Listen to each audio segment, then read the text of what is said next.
السلام عليكم ورحمة الله وبركاته نحمده ونصلي على رسوله الكريم قال الله عز وجل في القرآن العظيم أعوذ بالله من الشيطان الرجيم بسم الله الرحمن الرحيم ومن الليل فتهجد به نافلة لك عسى أن يبعثك ربك مقاما محمودا صدق الله المولان العظيم ওয়াসাদাক রাসূলুহুন নবিয়ুল করিম। সুপ্রিয় দর্শক মণ্ডলী, মহান আল্লাহ তাআলা শুকরিয়া আদায় করে আপনাদের সকলকে সাদর আমন্ত্রণ জানিয়ে শুরু করতে যাচ্ছি আজকের এই সুন্দর আয়োজন।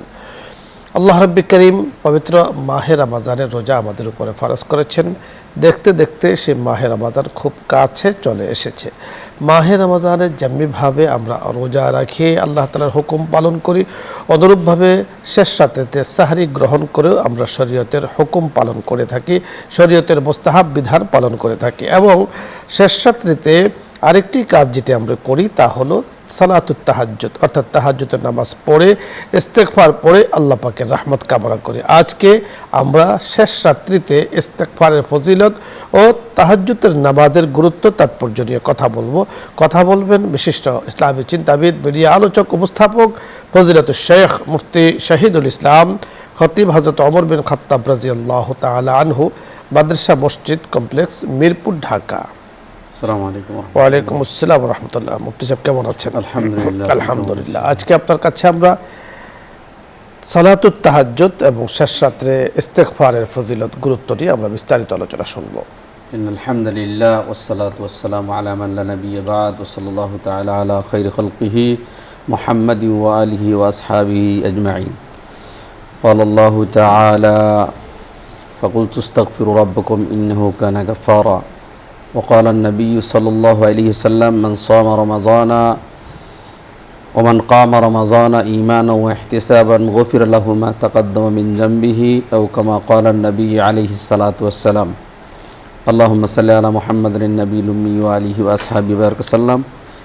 রব্বি কারিমের দরবারে শুকর আদায় করছি আল্লাহ তাআলা যে আমাদেরকে সুন্দর একটি অনুষ্ঠানে আলোচ্য বিষয় নিয়ে বসার তৌফিক দান করেছে, আলহামদুলিল্লাহ। আজকে যে বিষয়টি সেটি হলো তাহাজ্জুদ এবং ইস্তেগফার। তাহাজ্জুদ সম্পর্কে বলা হয়েছে যে যত নফল ইবাদত আছে, নফল ইবাদতের মধ্যে সবচেয়ে গুরুত্বপূর্ণ হচ্ছে তাহাজ্জুদের নামাজ। কারণ হাদিস শরীফে আসছে যে আল্লাহ তাআলা রাতের যখন কিছু অংশ অতিবাহিত হয়ে যায়, আল্লাহ তাবারক ওয়া তাআলা নিচের আকাশে নেমে আসেন এবং বান্দাকে আহ্বান করতে থাকেন যে বান্দার কার কি জরুরত, কে অসুস্থ, কে সমস্যা আছে, তো এই সমাধান আল্লাহর কাছে চাওয়ার জন্য, রিজিক আল্লাহর কাছে চাওয়ার জন্য, সুস্থতা আল্লাহর কাছে চাওয়ার জন্য। তো এই জন্য বান্দাও যখন আল্লাহ পাককে ডাকে আর আল্লাহও যখন বান্দার দিকে ডাকতে থাকে, তখন এই ডাকটার ভিতরে একটা অন্যরকম তৃপ্তি, মজা এবং কবুলিয়তের একটা সমূহ সম্ভাবনা।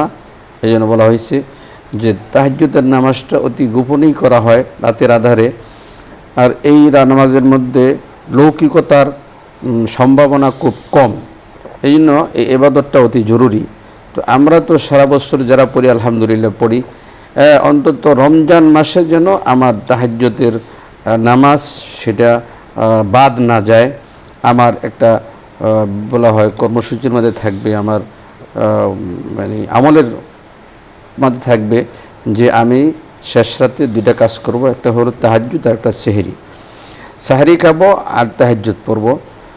তো এই তাহাজ্জুদ সম্পর্কে বলা হয়েছে, রাসূল সাল্লাল্লাহু আলাইহি ওয়াসাল্লাম বলেন ওমান কামা রমাদান ঈমানান ওয়া ইহতিসাবান গুফিরা লাহু মা তাকাদ্দাম মিন যামবিহি। যদি অনেকে বলছে যে তারাবির নামাজ আর অনেকে বলছে তাহাজ্জুদের নামাজ, যে ব্যক্তি নাকি রমজানের রোজা রাখবে এবং তারাবি এবং তাহাজ্জুদ পড়বে, আল্লাহ তাআলা তার পিছনের সমস্ত গুনাহগুলো মাফ করে দেবেন। এই জন্য আমাদের রুটিনের মধ্যে থাকবে যে আমরা রমজান মাসে অন্তত 4 রাকাত তাহাজ্জুদ আমি পড়ব, বেশি না হলে 4 রাকাত তাহাজ্জুদ পড়ব। এরপরে আমরা একটু ইস্তেগফার পড়তে পারি। ইস্তেগফারের সবচেয়ে বড় ফজিলত হলো আল্লাহ তাআলা বলছে ইন্নাহু কানা গাফফারা, তো আল্লাহ পাক ক্ষমাশীল। এর মানে হচ্ছে যে তওবা করলে, ইস্তেগফার করলে আল্লাহ তাআলা তাকে মাফ করে দেবেন। এবং ইস্তেগফারের আরও অনেক ফজিলত রয়ে গেছে। আল্লাহ তাআলা কোরআনে বলেছেন যে যদি বেশি বেশি করে ইস্তেগফার পড়ে তো আল্লাহ তাবারক ওয়া তাআলা জমিনের মধ্যে কোনোদিন অনাবৃষ্টি দিবে না, প্রয়োজন মতন সময় মতো বৃষ্টি হবে এবং আল্লাহ তাআলা তার সম্পদে বরকত দান করবেন। এবং বলা হয়েছে যে কারো যদি সন্তানাদি না হয়, এমনকি বলা হয়েছে সে যদি বেশি করে ইস্তেগফারের আমল করে তো আল্লাহ তাআলা তাকে সন্তানও দিতে পারেন, এটা ইস্তেগফারের বদৌলতে। এই জন্য এই ছোট্ট আমলটি কিন্তু ফজিলত অনেক। অন্য হাদিসের মধ্যে বলা হয়েছে, রাসূল সাল্লাল্লাহু আলাইহি ওয়াসাল্লাম বলছেন, মান লাজিমাল ইস্তিগফারা, যে ব্যক্তি ইস্তিগফারকে লাজিম করলো, অর্থাৎ সে নিজের উপর আবশ্যক করে নিল, সব মানে প্রতি সময়ে সে আস্তাগফিরুল্লাহ আস্তাগফিরুল্লাহ পড়তেছে, তো আল্লাহর নবী বলেন জাআল আল্লাহু মিন কুল্লি হাম্মিন ফারাজা, আল্লাহ তাআলা তোমার সমস্ত পেরেশানি তার দূর করে দিব এবং সমস্ত মুশকিল সমস্যা আল্লাহ তাআলা তার থেকে দূর করে দিবেন। এবং 3 নম্বর হচ্ছে ওয়ারাযাকাহুল্লাহু মিন হাইসু লা ইয়াহতাসিব, এমন জায়গার থেকে তাকে রিজিক দেয়া হবে, রিজিকে বরকত দেওয়া হবে, সে কল্পনাও করতে পারবে না। আল্লাহ তাবারক ওয়া তাআলা ইস্তিগফারের মধ্যে বহু ফজিলত কোরআনে বলা হয়েছে, এর মধ্যে হাদিসের মধ্যে বলা হয়েছে। এর মধ্যে দুনিয়াতে আমরা পেরেশান রিজিকের জন্য, তো এই হাদিস থেকে স্পষ্ট পাওয়া গেল যে যে ব্যক্তি বেশি করে ইস্তিগফার করে আল্লাহ তাআলা তার কল্পনা। চমৎকার বলছিলেন দর্শক মণ্ডলী। আজকে আমরা আলোচনা শুনছিলাম মাহে রমজান, অর্থাৎ এক কথায় রমজানের ইবাদত আর সারা বছরের সালাতুত তাহাজ্জুদ এবং শেষ রাত্রিতে ইস্তিগফারের গুরুত্ব নিয়ে। এ সম্পর্কে আল্লাহ তাআলা পবিত্র কোরআন হাকিমে কি বলেছেন আমরা একটু দেখেছি। সূরাতুজ জারিয়াত আয়াত নং 15 থেকে 19 আল্লাহ তাআলা কি বলছেন, ইন্নাল মুত্তাকিনা ফি জান্নাতিন ওয়া উয়ুন আখিযিনা মা আতাহুম রাব্বুহুম ইন্নাহুম কানু ক্বাবলা যালিকা মুহসিনিন কানু ক্বালিলাম মিনাল লাইলি মা ইয়াহজাউন ওয়া বিল আসহারি হুম ইস্তাগফিরুন ওয়া ফি আমওয়ালিহিম হাক্কুল লিসাইলি ওয়াল মাহরুম। অর্থাৎ মুত্তাকিগণ অবশ্যই উদ্ধাররাজি ও প্রশ্রবণ সমূহের ভেতরে থাকবে, তাদের প্রতিপালক তাদেরকে যা কিছু দেবেন তারা তা উপভোগ করতে থাকবে। তারা তো এর আগেই মুহসিন সৎকর্মশীল ছিল, তারা রাতে অল্প সময় ঘুমাতো এবং তারা সাহারির সময় ইস্তেগফার করত, তাদের ধন সম্পদে প্রার্থী ও বঞ্চিতদের হক থাকতো। সূরা জারিয়াত। অর্থাৎ সাহাবায়ে কিরাম রিদওয়ানুল্লাহি আলাইহিম আজমাইনের গুণকীর্তন করে মূলত বলা হয়েছে।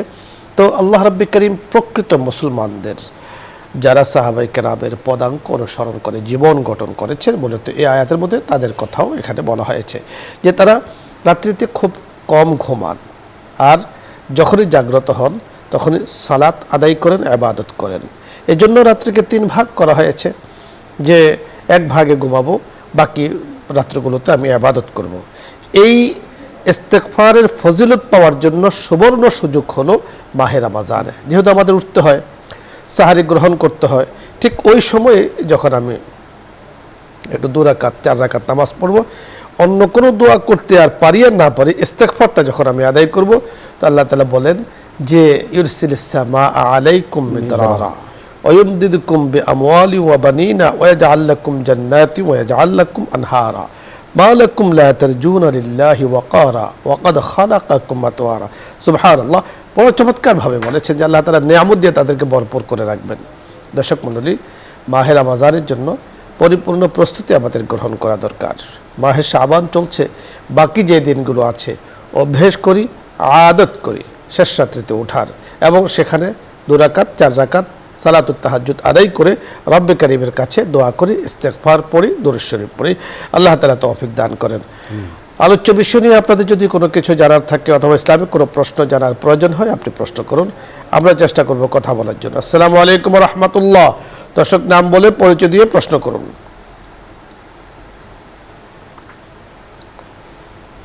আসসালামু আলাইকুম। ওয়ালাইকুম আসসালাম। জি, প্রশ্ন বলুন। দুই পাশে সালাম ফেন লাগে নাকি? আর আর লগে বেশি কোরআন শরীফের ভিতর যে সিজদা আছে ওই সিজদা কি 2টা দেওয়া লাগে না এক সিজদা দেওয়া লাগে? জি, ধন্যবাদ আপনাকে। আমরা বলছি, আপনি শুনতে থাকুন। বুঝতে পেরেছেন প্রশ্নগুলো। সাহু সিজদা সালাম আসলে কয় দিকে ফিরাতে হয়? একদিকে, ডান দিকে শুধু সালাম ফিরে সিজদা দিয়ে দিবে। ধন্যবাদ। অর্থাৎ সাহু সিজদা যখন আপনি দেবেন বিস্তারিত আলোচনা আমরা করছি না, জাস্ট সিস্টেমটা বলছি। যখন সাহু সিজদা দেবেন আসসালামু আলাইকুম রহমতুল্লাহ, আপনি ডান দিকে সালাম ফিরিয়ে সাহু সিজদা দেবেন। দুটো সিজদা দেওয়া বলা হয়, এটাকে বলা হয় সাহু সিজদা। আরেকটি প্রশ্ন আপনি বলেছেন যে কোরআনে বর্ণিত যে সিজদাগুলো আমরা দিয়ে থাকি সেখানে কি সিজদা দুটি নাকি একটি? মোহতারাম, কয়টি সিজদা? একটি সিজদা। সেখানে হলো একটি সিজদা, দুটি সিজদা নয়। দুটো সিজদা আমরা নামাজে দিয়ে থাকি। নামাজের জন্য সিজদা দুটো, নামাজের বাহিরে সিজদায় তেলাওয়াতের হোক, সিজদায় শুকুর হোক, একটি সিজদা। পরের দর্শক, আসসালামু আলাইকুম রহমতুল্লাহ।